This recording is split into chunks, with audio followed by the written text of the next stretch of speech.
வணக்கம் நண்பர்களே. இன்னைக்கு நம்ம வீடியோவில் 60 வயசுக்கு பிறகு மூத்தவர்கள் கண்டிப்பாக சாப்பிட வேண்டிய 8 முக்கியமான உணவுகளை பற்றி தான் நம்ம பார்க்க போகிறோம். வயது அதிகரிக்கும் போது எலும்பு பலவீனம், சர்க்கரை, பிபி, ஜீரணக் கோளாறு, நினைவுத்திறன் குறைவு போன்ற பிரச்சனைகள் வருவது இயல்பு. ஆனால் சரியான உணவு பழக்கம் இருந்தால் இந்த பிரச்சனைகளை கட்டுப்படுத்த முடியும். இன்றைக்கி நம்ம வீடியோவில் இந்த பிரச்சனைக்கான ஒரு சொல்யூஷனை தான் நம்ம பார்க்க போகிறோம். ஸோ அந்த 8 உணவுகள் என்ன, அந்த உணவுகளை எப்படி சாப்பிடணும் அப்படிங்கிறத தான் நம்ம இந்த வீடியோவில் பார்க்க போகிறோம். ஸோ இந்த வீடியோவை ஸ்கிப் பண்ணாமல் ஃபுல்லாக பாருங்கள், கண்டிப்பாக உங்களுக்கு பயனுள்ளதாக இருக்கும். ஸோ இதை பார்க்கக்கூடியவங்க நீங்கள் இளம் வயசில் இருந்தீங்கன்னா உங்களுடைய பெற்றோருக்கு இந்த வீடியோ பயனுள்ளதாக இருக்கும். இந்த வீடியோவை ஷேர் பண்ணுங்க. முதலாவதாக பார்க்கக்கூடிய உணவு என்னென்னா அதுதாங்க கீரைகள். முதல்ல பார்க்க போகிறது நம்ம கீரை வகைகளை தான் பார்க்க போகிறோம். அதில் முருங்கைக்கீரை, அகத்திக்கீரை, பசலைக்கீரை இதெல்லாம் ரொம்ப நன்மைகளை கொடுக்கக்கூடியது. கீரைகளை அவங்க எடுத்துக்கிற பொழுது அவங்களுக்கு இரத்த சோகை குறைபாடு குறையும், எலும்புகள் வலுவாக்கப்படும், கண் பார்வை மேம்படும். ஸோ வாரத்துக்கு குறைஞ்சது 3லிருந்து 4 நாட்கள் கீரைகள் சாப்பிட்றது ரொம்ப சிறந்தது. ஏன்னா வயதாகும் பொழுது அவங்களுக்கு கண் பார்வை குறைஞ்சிட்டே வரும். ஸோ எலும்புகள் பலவீனம் அடையும்.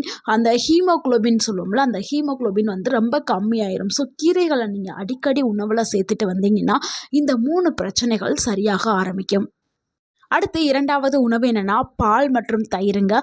பால் தயிர் மூத்தவர்களுக்கு ரொம்பவும் மிகவும் அவசியமான ஒரு உணவாக இருக்குது.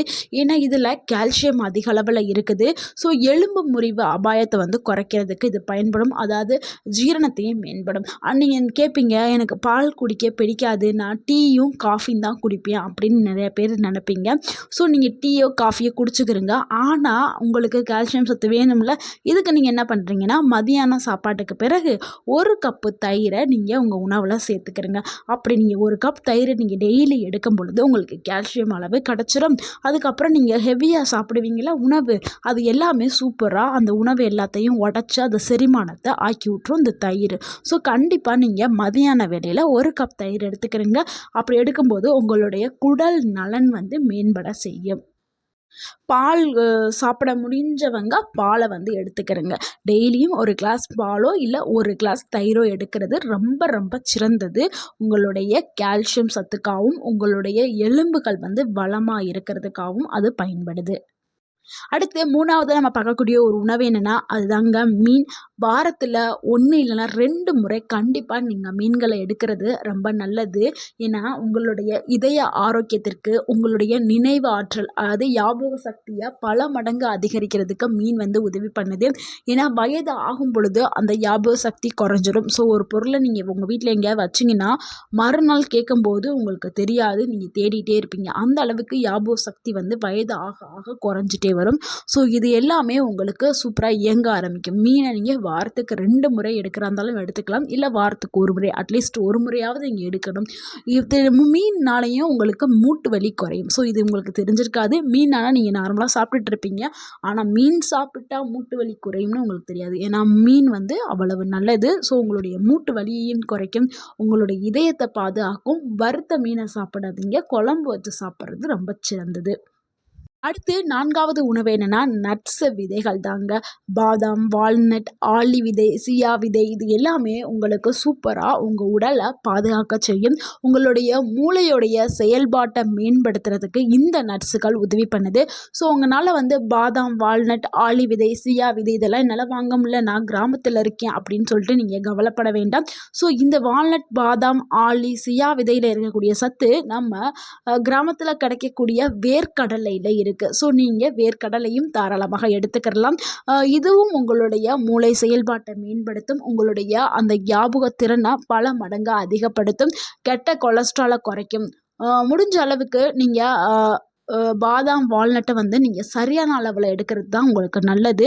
தினமும் நீங்கள் 2 இல்லைனா 3 பாதாமை எடுத்துக்கிட்டால் போதும். நல்லதுங்கிறதுக்காக நிறைய பேர் நட்ஸ் இருக்குது வீட்டில் அப்படின்னு சொல்லிட்டு நிறையா சாப்பிடுவாங்க. நிறையா சாப்பிடக்கூடாது. நிறையா சாப்பிடும்போது அது கொலஸ்ட்ராலை அதிகப்படுத்தும். ஸோ கம்மியான அளவு தினமும் நீங்கள் சாப்பிட்றது ரொம்ப நல்லது. ஸோ அடுத்த 5வது உணவு என்னென்னா முழு தானியங்கள் தாங்க. பழுப்பு கலரில் இருக்கக்கூடிய அரிசி, கேழ்வரகு, சோளம், ஓட்ஸ் ஓகேங்களா? நம்ம எல்லாரும் என்ன பண்ணுவோம், அரிசினா ஒயிட்டா நல்லா வெள்ளை வெள்ளேன்னு இருக்கக்கூடிய வெள்ளை அரிசிகள பயன்படுத்துவோம். ஸோ, இந்த வெள்ளை அரிசிகள நீங்க பயன்படுத்த சர்க்கரை நோய் வந்து வர ஆரம்பிக்கும். ஸோ, சர்க்கரை இருக்கிறவங்க அந்த வெள்ளை அரிசிய பயன்படுத்தக்கூடாது. அதுக்கு பதிலா பழுப்பு கலர்ல அது கொஞ்சம் பழுப்பு நிறத்துல இருக்கக்கூடிய அரிசிய நீங்க பயன்படுத்தலாம். அடுத்து கேழ்வரகு, சோளம், ஓட்ஸ வந்து நீங்க காலை உணவாவோ, மதிய உணவாவோ நீங்க எடுத்துக்கலாம். இத நீங்க எடுக்கும் பொழுது உங்களுக்கு சர்க்கரை வந்து கட்டுப்பாட்டுல வர ஆரம்பிக்கும். முக்கியமா வயதானவர்களுக்கு மலச்சிக்கல் ப்ராப்ளம் இருக்கும். ஸோ, அந்த மலச்சிக்கல் ப்ராப்ளத்தை தீர்க்கிறதுக்கு இந்த முழு தானியங்கள் உதவி பண்ணும். அதே மாதிரி நீங்கள் காலையில் ஒரு டைம் 1 கப் குடித்தா கூட, இந்த கேழ்வரகெல்லாம் 1 கிளாஸ் நீங்கள் குடித்தா கூட அது நீண்ட நேரம் உங்களுக்கு நல்ல ஒரு சக்தியை கொடுக்கும். அந்த ஒரு நாளைக்கு தேவையான எனர்ஜி, பவர் எல்லாத்தையுமே கொடுக்கும். ஸோ, உங்களுக்கு உங்களை வந்து ஒரு நாளைக்கு நல்ல ஆக்டிவாக வச்சுக்கிறணும்னா நீங்கள் இந்த உணவுகளை வந்து சோளம், கேழ்வரகு, ஓட்ஸை நீங்கள் எடுத்துக்கிட்டாவே போதும். ஸோ, நீங்கள் வெள்ளை அரிசியை மட்டும் தவிர்த்துக்கிறங்க. அப்படி முழுமையாக நான் தவிர்க்க சொல்லலை. 1 கப் மட்டும் மதியான வேளையில் எடுத்துக்கிறங்க. காலையிலையும் நைட்டும் வெள்ளை அரிசி எடுக்க வேண்டாம். அதுக்கு பதிலாக இந்த கேழ்வரகு, சோளம், ஓட்ஸில் கஞ்சி செய்யலாம். கேழ்வரகுல கூழ் கிண்டி குடிக்கலாம். சோளத்துலேயும் கூழ் கிண்டி இல்லை சாதமாக செஞ்சு அந்த மாதிரி ஏதாவது ஒரு முறையில் நீங்கள் எடுத்துக்கிறது ரொம்ப நல்லது. 6வது உணவு என்னென்னா பழங்கள் தாங்க. அது வந்து வாழைப்பழம், ஆப்பிள், பப்பாளி, கொய்யா. இந்த பழங்கள் மட்டும்தான் சாப்பிடணுமா அப்படின்னு கேட்காதீங்க. உங்களுக்கு என்ன பழம் கிடைக்குதோ அந்த பழத்தை சாப்பிடுங்க. முக்கியமாக இந்த 4 பழம் உங்களுக்கு ரொம்ப சிறப்பு வாய்ந்ததாக இருக்கும். ஏன்னா இதில் விட்டமின்ஸ் அதிகமாக இருக்குது, நார்ச்சத்து அதிகமாக இருக்குது. ஸோ, உங்களுடைய செரிமானம் வேகமாகவே நடக்கும். ஸோ, அதுக்காக தான் இந்த பழங்களை சொல்லுவோம். அதுவும் காலை நேரத்தில் இந்த பழங்களை சாப்பிட்றது ரொம்ப சிறப்பு வாய்ந்தது. அடுத்து 7வது உணவு என்னென்னா பருப்பு மற்றும் பயறு வகைகள் தாங்க. இதில் வந்து பருப்பு பயறு வகைகள் என்னென்னா நம்ம வீட்டில் யூஸ் பண்ணக்கூடிய சாம்பாருக்கு யூஸ் பண்ணுவோம்ல, துவரம்பருப்பு, பாசிப்பருப்பு, இந்த பருப்புகளை கண்டிப்பாக உணவில் சேர்த்துக்கிறணும். நம்ம எல்லோரும் என்ன நினைப்போம்னா செவ்வாய் வெள்ளிக்கிழமை மட்டும் சாம்பார் வைப்போம் அப்படின்னு சொல்லிட்டு நம்ம வீடுகளில் சமைப்பாங்க. ஆனால் டெய்லியுமே நீங்கள் பருப்புகளை எடுத்துக்கிறணும். ஏன்னா 60 வயசுக்கு மேலே ஆயிடுச்சுன்னா அவங்களுக்கு தசைகள் வந்து வீக்காக இருக்கும். அந்த தசை பலம் இருக்காது, பலவீனம் அடைஞ்சிருக்கும். ஸோ, அந்த பலவீனம் அடைஞ்ச தசைகளை நீங்கள் பலமாக்குறதுக்கு தினமும் உங்களுக்கு புரோட்டீன் சத்து வந்து ரொம்ப ரொம்ப அவசியம். ஸோ, புரதச்சத்து அதிகமாக எதில் இருக்குன்னா பருப்பு வகைகளில் இருக்குது. ஸோ, நீங்கள் டெய்லியும் பருப்பு வகைகளில் எடுத்துக்கிறணும். சாம்பாரில் மட்டும்தான் நீங்கள் பருப்பு சேர்ப்பீங்களா அப்படிலாம் இல்லை, கூட்டுலையும் சேர்ப்பீங்க. ஸோ, டெய்லியும் ஒரு கூட்டு வகைகளை எடுத்துக்கிறங்க. கூட்டில் வந்து என்ன சேர்க்குறீங்கன்னா பருப்பு வகை, அதாவது பாசி பருப்பு போட்டு கூட்டு வைக்கலாம். இல்லை என்னால் சாம்பாரும் வைக்க முடியல, கூட்டும் வைக்க முடியல, நான் இன்னைக்கு வந்து வேறு குழம்பு வச்சுருக்கேன் அப்படின்னா நீங்கள் கொண்டைப்பயிறு, ராஜ்மா இதெல்லாம் இருக்குதுல்ல, இந்த பயிர் வகைகள், பாசிப்பயிறு இந்த மாதிரி பயிர்களை வந்து ஊற வச்சு அவிச்சு ஈவினிங்கில் ஸ்நாக்ஸாக எடுத்துக்கலாம். ஸோ, டெய்லியும் ஒரு பருப்பு வகைகள் எடுத்துக்கிறது ரொம்ப ரொம்ப முக்கியம். அது பாசிப்பயிராகவும் இருக்கலாம், இல்லை கொண்டைப்பயிராக இருக்கலாம், ராஜ்மா இருக்கலாம். இது எல்லாமே வந்து அதிக அளவில் சத்துக்களை கொண்டது. ஸோ, கண்டிப்பாக இதை நீங்கள் எடுக்கும் பொழுது உங்களுடைய தசைகள் நல்ல பலமடைய ஆரம்பிக்கும். ஏன்னா நிறைய பேருக்கு வந்து மசில்ஸ் எல்லாம் லூஸ் ஆகி தொலைன்னு தொங்கும். ஸோ, அது வந்து நீங்கள் இந்த மாதிரியான பருப்பு வகைகள் எடுக்கும் பொழுது நல்லா டைட் ஆகிடும். உங்களுடைய ஸ்கின் வந்து நல்லா டைட் ஆகும். இதில் அதிக அளவில் புரதம் இருக்குது. இரவில் வந்து அதிக அளவில் சாப்பிட வேண்டும். இது வந்து காலையிலையோ இல்லை மாலையிலையோ இல்லை மதியானத்துலையோ இந்த உணவுகளை வந்து எடுக்கிறது ரொம்ப சிறந்தது. நம்ம 8வதாக பார்க்கக்கூடிய ஒரு உணவு என்னென்னா அதுதாங்க தண்ணி. நம்ம இந்த 7 உணவுகளையும் எடுத்துட்டு போதுமான தண்ணி எடுக்கிறது ரொம்ப ரொம்ப முக்கியம். பெரும்பாலும் வயதானவர்கள் தண்ணீரை வந்து ரொம்ப குறைவாக தான் குடிப்பாங்க. ஆனால் தண்ணீருங்கிறது அவங்களுக்கு ரொம்ப ரொம்ப தேவை. உங்களுக்கு அதாவது இது சிறுநீரகத்தை பாதுகாக்கும். உங்கள் உடலில் இருக்கக்கூடிய நச்சுக்களை எல்லாத்தையும் வெளியேற்றுக்கு நீங்கள் தண்ணியை கண்டிப்பாக நீங்கள் குடிச்சாகணும். இந்த டைமில் வயசாகும் பொழுது உங்களுக்கு நோய் எதிர்ப்பு சக்தி கம்மியாக இருக்கும். ஸோ, நீங்கள் தண்ணியை குறைவாக குடிச்சிங்கன்னா உங்களுக்கு கிட்னி ப்ராப்ளம் வர ஆரம்பிச்சிடும். ஸ்டோன் ப்ராப்ளம், அதான் கிட்னியில் கல், இந்த மாதிரியான பிரச்சனைகள் வர ஆரம்பிச்சிடும். ஸோ, நீங்கள் டெய்லியும் நீங்கள் 6லேருந்து 8 கிளாஸ் இல்லைனா 3 லிட்டர் தண்ணி குடிக்கிறது ரொம்ப ரொம்ப சிறப்பானது. நீங்கள் ஒரு நாளைக்கு தண்ணீரை நீங்கள் எவ்வளோ தூரத்துக்கு குடிக்கிறீங்களோ அவ்வளோ தூரத்துக்கு உங்கள் உடம்பில் இருக்கிற நச்சுக்கள் எல்லாம் வெளியேற ஆரம்பிக்கும்.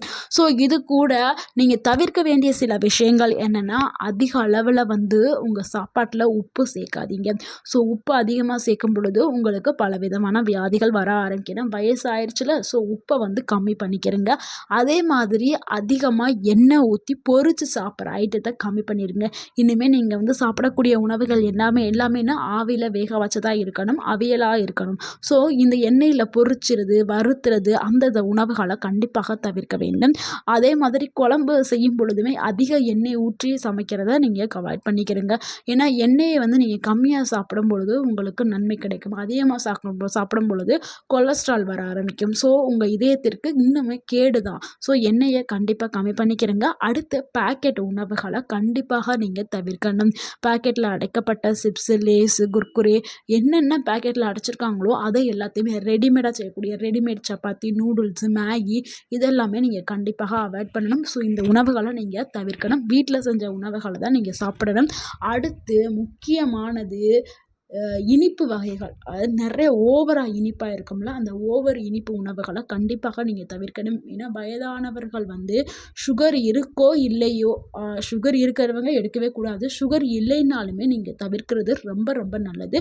வருமுன் காப்போம். ஸோ சுகர் இல்லைன்னு சொல்லிட்டு நம்ம ஸ்வீட்டை சாப்பிட்டுட்டே இருந்தோம்னா சுகர் வந்துடும்ல. ஸோ சுகரை வந்து கண்ட்ரோல் பண்ணுறதுக்கு, வராமல் இருக்கிறதுக்கு நீங்கள் இனிப்புகளை தவிர்க்க வேண்டும்.